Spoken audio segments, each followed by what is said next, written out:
Hello, this is Brighter Futures, the film series about how research improves policy and changes people's lives. It's my pleasure to welcome Birgitta Rabe from the Institute for Social and Economic Research at the University of Essex.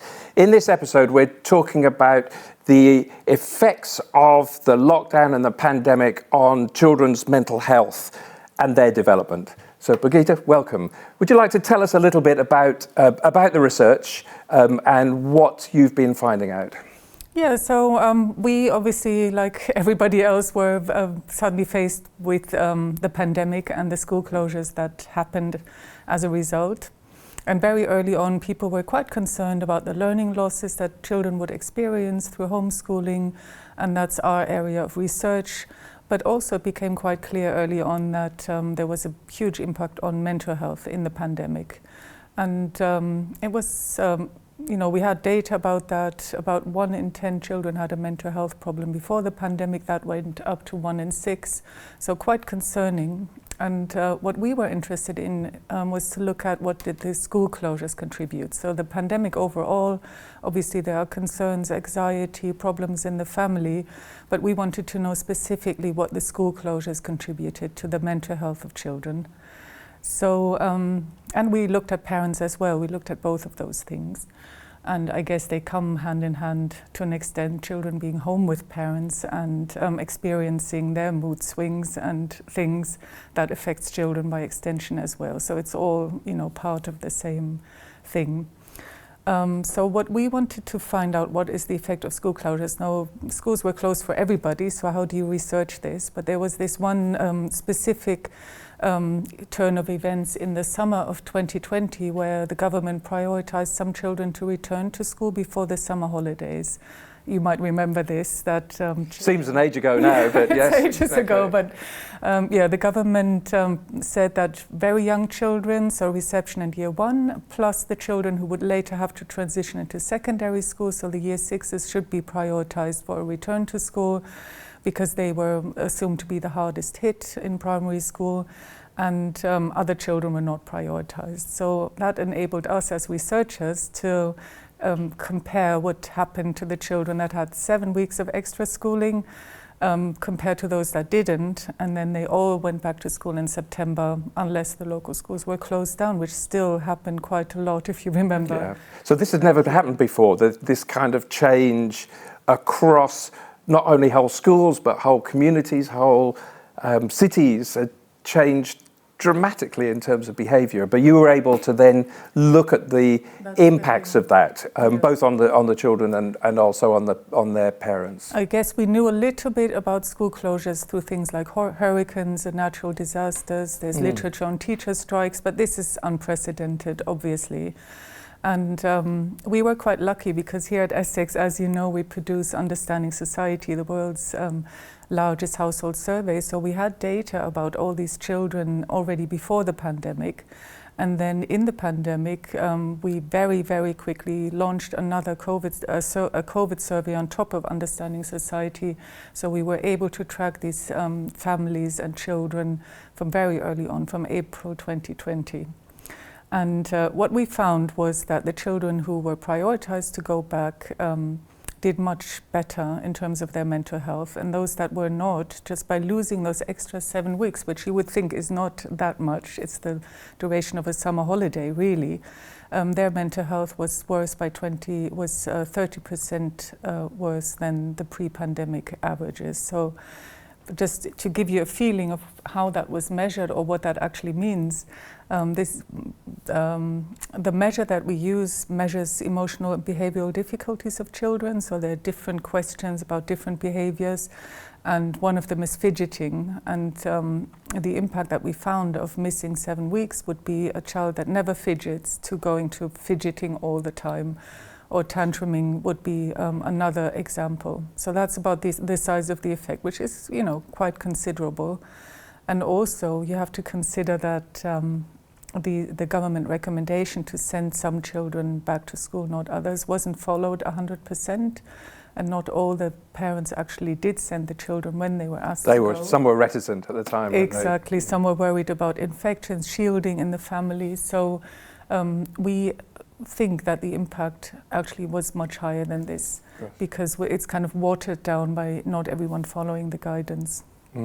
So as you look at that, are you in that assessment of different cohorts and the effects on different age groups, as you've described, and the significant impact of a relatively short period of time, just those 7 weeks? Exactly. So the thing that then obviously is of interest is the legacy. So what happens when everyone is back at school? Does this go away, or what happens then? And the data are a little bit flaky, but there is an indication that actually this is not self-healing, because by the time everyone was back at school at the end of September, now you don't have a difference between those cohorts anymore. Everyone has had their summer holidays, but we still find a lasting impact of these differences between those that had 7 weeks in the summer or not. And this will be an interesting question going forward. What is the longer term outcome of this? And obviously we're looking just at the 7 weeks, but all in all the children lost about 18 to 20 weeks of school.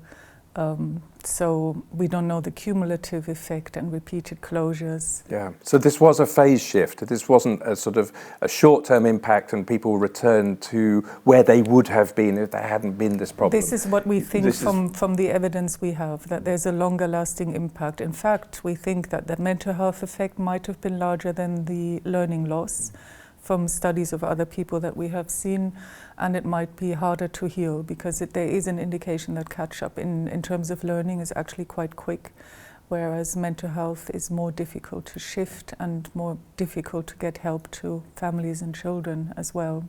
Could you tell us a bit about the impact then on parents as well as the children?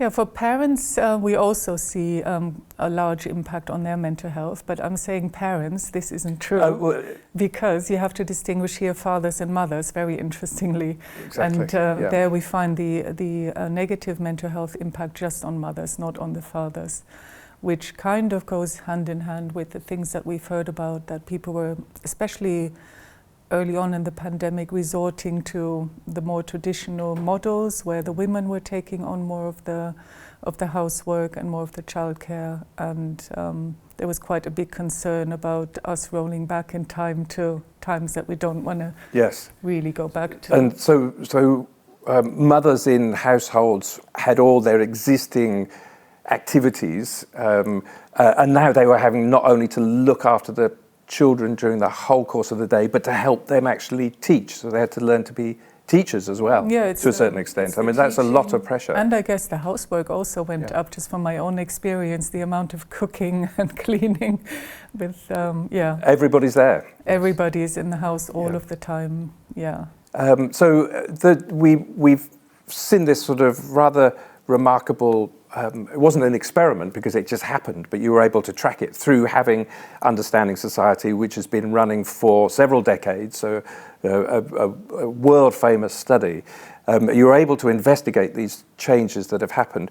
As you step back from that, and we think about policies that might be directly educational, or they might be community-based, or they might be national policies, when we're thinking about particularly mental health of, let's say, children. Let's focus on that bit for the moment. Where are we going when thinking about the sorts of policy changes that are needed, either to prevent that sort of thing happening or to deal with a mental health problem that has been probably on the increase, but certainly was given a lot of kind of unfortunate energy because of the lockdowns? Well, I suppose what our research has taught us is the very big role of school in mental health. And I guess the broader picture is that schools are a place not just for learning, they're a place for socializing. They're also a place where children receive food, as we've seen, where they receive healthy food and physical exercise. So I suppose, initially, the attempt should be to get children back into school, and this is what has been happening. There has been a big discussion about lengthening the school day as well, extracurricular activities and all of that. But it seems to be coming out of the pandemic. I don't know if we are coming out right now, but let's say we are coming out of the pandemic. It's become quite clear that schools on their own and with the funding that they're given cannot deal with this. We need specialist support. I mean, schools have been very good in incorporating mental health things into their curriculum and providing mental health sessions, pointing children to other services. But there is just a big lack of funding and, you know, people waiting, a long waiting list for referrals to therapy and so on. So there is a danger of the gap between the haves and the have-nots, the healthy and the unhealthy, or those suffering from mental ill health and those not. The gaps could increase because of these pressures. The gaps could increase, and I think what we have to think about with children is that we know that you can only learn well and do well academically if you have a healthy mind. The two go hand in hand. Yeah.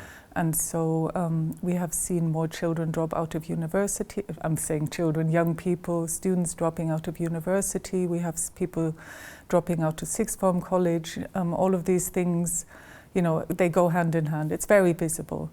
And so I think in terms of investing into these services, there is a good argument to be had to say we need to invest in healthy minds in order to not have you know, the educational and life chances deteriorating and the gaps increasing. That's exactly right. Yeah. And so when thinking about the healthy minds, you've mentioned the importance of education and the curriculum bit of education, but also the experience bit, the food, the playing, the physical activity, the range of things that are often not considered when people think of the curricular bit of education. But yet the research shows these other things are super important when it comes to well-being and a healthy mind. And I mean, thinking a little bit more broadly into other areas that I'm interested in my research is also the obesity crisis of children.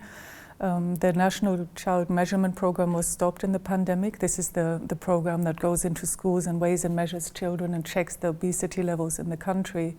But they have returned now, and the statistics are awful. They are really awful. And from our research, we know that school is a healthy place to go. You know, children walk there, cycle there often, and they move around. They eat healthy food in schools, fewer snacks. And all of this has knock-on effects on health and education. So, yeah, schools are very, very important. Birgitta Rabe, thank you very much indeed. You've been watching an episode of Brighter Futures. If you'd like to hear more conversations about how ideas improve lives, then pop along to our sister podcast, Louder Than Words.